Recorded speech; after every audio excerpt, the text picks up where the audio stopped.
A very good evening. This is the PNGTV Live News Bulletin. I'm Belinda Cora. With the aim of improving its service and reliability across the country and ensuring access to electricity for 70% of households by 2030, PNG Power Limited is committed to ensuring it reaches this goal. It eventually wants to include 100% renewable generation by 2050. Florida Gulaseni with this update. PNG Power Limited in a statement today says, and I quote, "To date, we have not accomplished all aspects of that process as well as we should have. This is going to change," unquote.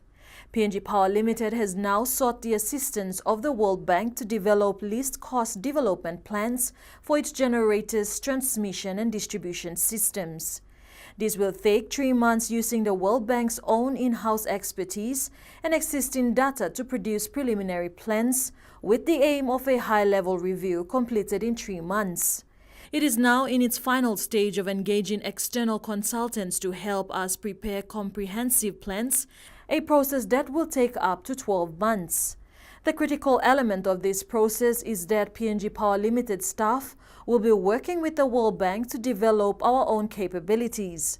According to its statement today, PNG Power Limited will also be developing an independent power producer and major infrastructure policy. To ensure the PNG Power Limited team is focused on delivering outcomes, it is now placing a 6-month moratorium on considering any new generation or major infrastructure proposals that are unsolicited or have not been the result of a competitive bidding process. PNG Power Limited reserves the right to lift or extend this moratorium should the need be. Florida Gulaseni, PNGTV Live.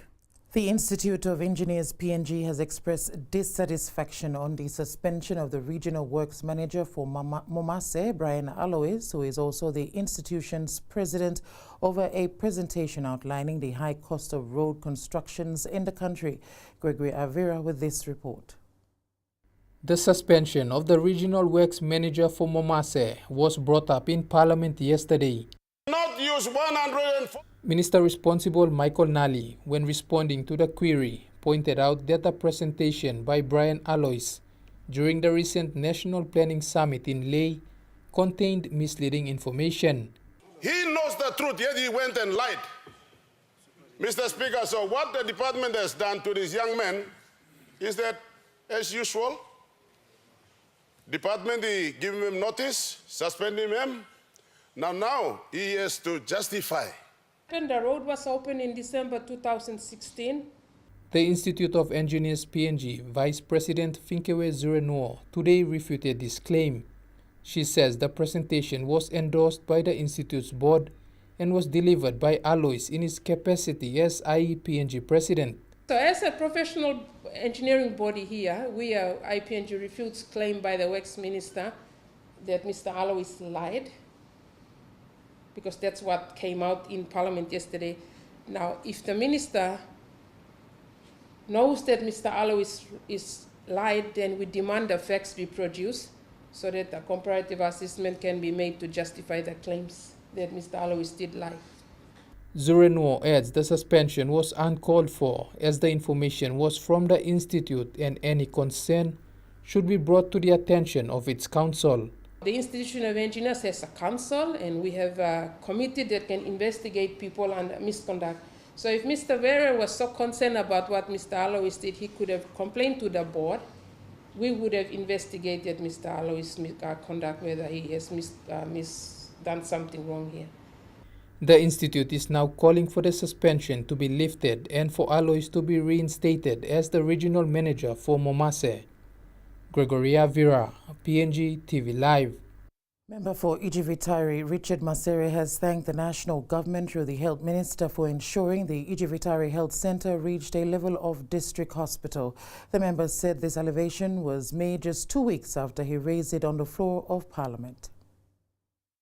The member made the commendation while at the same time questioned why medical supplies are yet to reach his district hospital, including the Poponeta Provincial Hospital.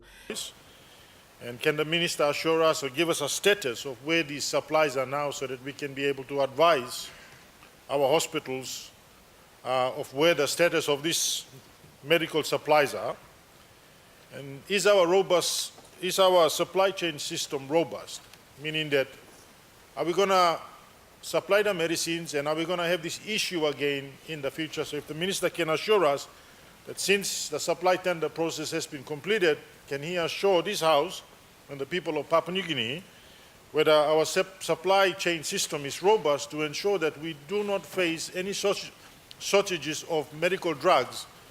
Mr. Masere asked if it was possible for the procurement process to be handed back to the provincial hospitals, rather than waiting for the national health supply system to be able to supply this, because one of the biggest issues we have is that every hospital runs out at different times, and if they're able to procure them at their discretion, this might help alleviate some of the issues we have of shortages of medical drugs in the hospital. In response, Pukatemu explained why there was a delay with medical supplies arriving on time at hospitals nationwide. There is no direct shipment from Mosby to Popondetta. They have to go to Ley. And so the supplies are right now sitting in Ley. And so I want to thank the Honorable Leader for raising the question last week to me. So I went and instructed my secretary to find out where they are. They are now in Ley. And we have instructed the company that won the bid, and they have assured us that this week they will move them from Ley to Oro. Amidst the ever-growing concerns over legitimacy of land ownership throughout the country and issues of customary land grabbing, especially in the capital, a Motu-Koitabo clan in NCD has gone out of its way to secure its incorporate land group certificate. Lands Minister Justin Kachinko presented the certificate to the clan members this week, complimenting the leaders for the first step in legally securing a title for the land to which they rightfully belong. Festus Maigan up with this update. Certificate of Recognition of Incorporated Land. This may seem like any normal presentation of certificates, but for the Kahanamona Idaro clan of Pari village, it was a relief after 5 years of waiting the bureaucratic process. The issuance of the Incorporated Land Group or ILG certificate now opens a new page that promises the security of the dwelling for future generations and opens up doors to new development ventures. Minister Chachenko was pleased with the initiative taken by the clan leaders to see this process achieved. Making it bulletproof, making it set in concrete, so no one in the future can steal their land. And anybody on their land will now have to report to this new ILG once the land title is registered. While land grabbing in NCD has been a major concern over the years, this particular clan believed in the government's voluntary customary land registration initiative designed to stop land grabbing and pursue natural justice by granting formal recognition to land under customary ownership through ILGs. They called on their fellow Motu-Koitabuans to utilize this government platform to safeguard what's traditionally theirs. Thank you very much for this historic occasion. On behalf of Kahanamona Idaro clan, and by registering our customary land will allow this department for a proper manner in identifying who the true landowners are. Meanwhile, Minister Chachenko, who is also Mosby South MP, to which Pari makes a part of his constituency, has indicated his support in securing potential development partners. And with the Governor, Honourable Powis Pakov, we will also assist them in helping them with any investors or developers that would like to use their land for positive commercial or residential use. Festus Maigan, PNGTV Live. You're watching PNGTV Live News Bulletin. More after these messages.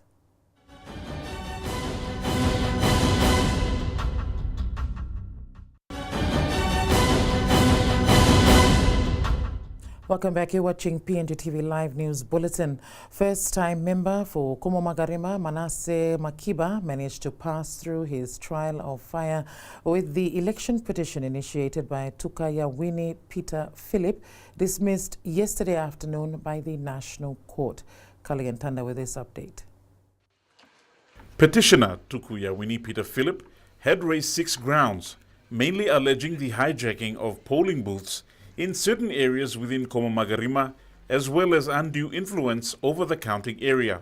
However, sitting member Manasseh Makiba, through his lawyer, McRonald Nale of Gemma Lawyers, raised certain objections against the competency of the election petition. Nale had contested the meaning of attestation when it came to the 2 witnesses' addresses who signed the petition. Makiba's lawyer contested that the signing was not done properly in accordance with the organic law on provincial and local level government elections. He further presented witnesses who were relatives of Dabini and Igibe, who stated that the 2 did not live in Komomagarima, but in fact lived in Port Moresby. Philip Ame, for the petitioner, did not challenge Makiba's witnesses, who claimed that Dabini and Igibe were lying regarding their addresses signed on the petition. Justice Leka Nablu found that this evidence presented by Makiba remained unchallenged, and thus both witnesses to the petition had not truthfully stated their correct addresses. Justice Nablu held that this is a fundamental error and brings into question the validity and genuineness of the petition. Therefore, all other grounds raised in the petition were not necessary for her to consider. Thus, the form of the petition was not correct, and therefore dismissed the petition filed on the 24th of August 2017 with costs to be met by the petitioner. Kaligantanda, PNGTV Live. The safety of passengers is paramount for the national airline in New Guinea, which leads to the delay and cancellation of flights due to technical issues. Public Enterprise and State Investment Minister William Duma clarified in Parliament today that the continuous delay and cancellation of flights is due to technical issues with the aircraft and not poor management. Quintin and Aime with this update. The availability of pilots and engineers. Minister Duma highlights New Guinea's safety record is second to none, and this will not under any circumstances be compromised. That there are 7 aircraft permanently parked. He was responding to concerns raised by ECP Governor Alan Bird on New Guinea aircraft that have faults and are parked on the tarmac of airports in some parts of the country. I'd like to ask the Minister if he could look into the serious management issues in New Guinea, because one of the things I've heard is that most of the good workers have left, both engineers, and many of them are Papua New Guineans, they've left, engineers and pilots. Minister Duma reveals the reason why the aircrafts are parked on the tarmac for a long period is due to difficulties associated with the locating and securing of spare parts that fit the aircraft that the airline uses.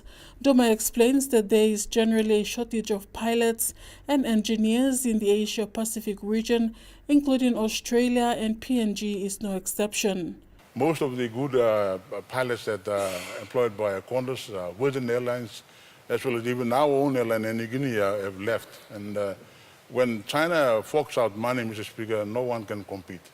That is the difficulty most of the airlines in the region are facing. But New Guinea is not sitting there when it is trying its best to offer attractive packages to our own national as well as those from the region, but it is also competing with Qantas, who is also in the same position, Mr. Speaker. Minister Duma has asked the airline management to submit a strategic action plan which will enable the government to appoint an assessment team to carry out assessment on all operations of the company. Quintina Naime, PNGTV Live. Affected people following the 26th February earthquake in the Highlands region also include HIV patients who need special attention and assistance during this time. Dr. Shinshuke Miyano, from UNAIDS consultant, a UNAIDS consultant, says an estimated 9,800 people are living with HIV across the provinces and need to be identified as soon as possible to go on treatment. Florida Gulaseni with this report. Prior to the earthquake, 7,000 people living with HIV, which includes 6,700 adults and 300 children who were receiving the antiretroviral therapy through the 39 clinics across the 4 provinces. As everyone knows, that the 4 main provinces affected by the earthquake, Hellas, Southern Province, and Enga and Western. And then especially we are working for affected HIV people there. And we are estimating around 10,000 people are there in the 4 provinces. Dr. Miano says due to the earthquake, more than 5 ART clinics were severely damaged and stopped providing any services, including ART, affecting some 100 people living with HIV on ART. Around 7,000 people were accessing the treatment before the earthquake happened, but after the earthquake, we cannot know each of them, whether each of them are accessing the ART or not. So that's a big problem now. The response by HIV/AIDS victims to date sees a joint UN theme on AIDS taking actions in collaboration with the government. This includes the procurement of condoms, test kits, drugs, and so on, and not forgetting gender-based violence response. We have to coordinate in nicely to make the more effective support to the HIV people in the affected provinces. And then, of course, to support the people, we also need some funding. He added that actions will continue to be taken to access people living with HIV to develop a pathway for their antiretroviral therapy access. He further called on the communities on the ground in the affected provinces to help with networking so the victims can be reached directly. Florida Gulaseni, PNGTV Live. You're watching PNGTV Live News Bulletin. More after these messages.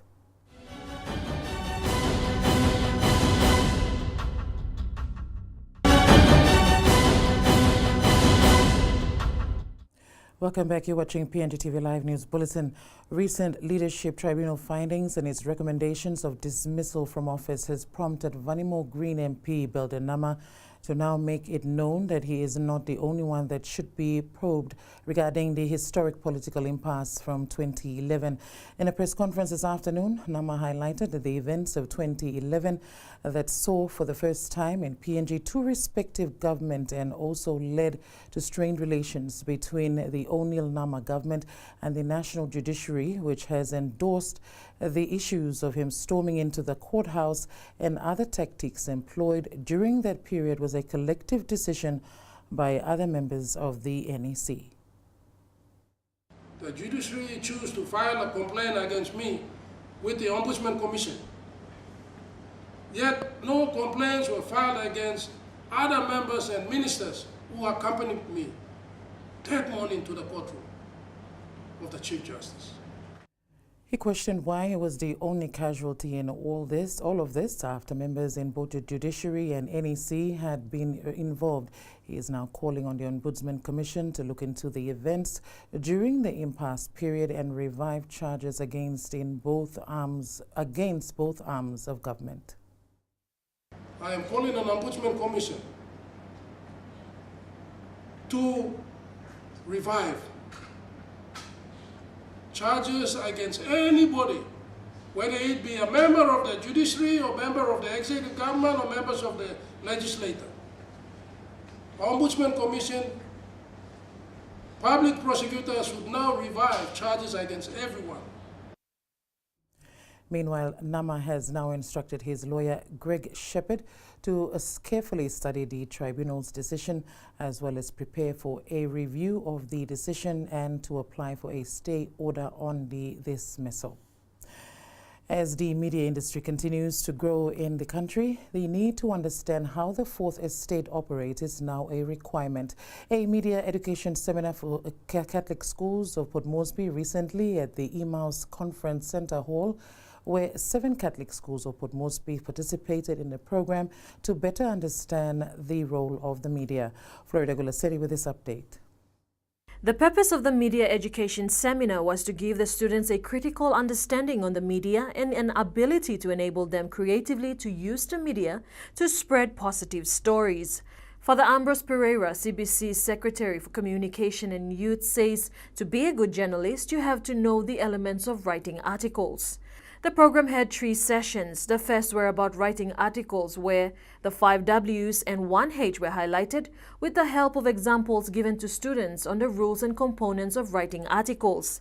The second session were of the different parts of a newspaper and gave them the understanding of the anatomy of a newspaper.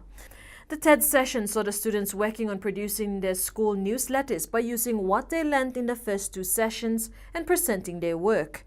Students from Don Bosco Technical Institute, Marineville Secondary School, Caritas and Jubilee were part of this educational experience and participated in all activities successfully during the seminar.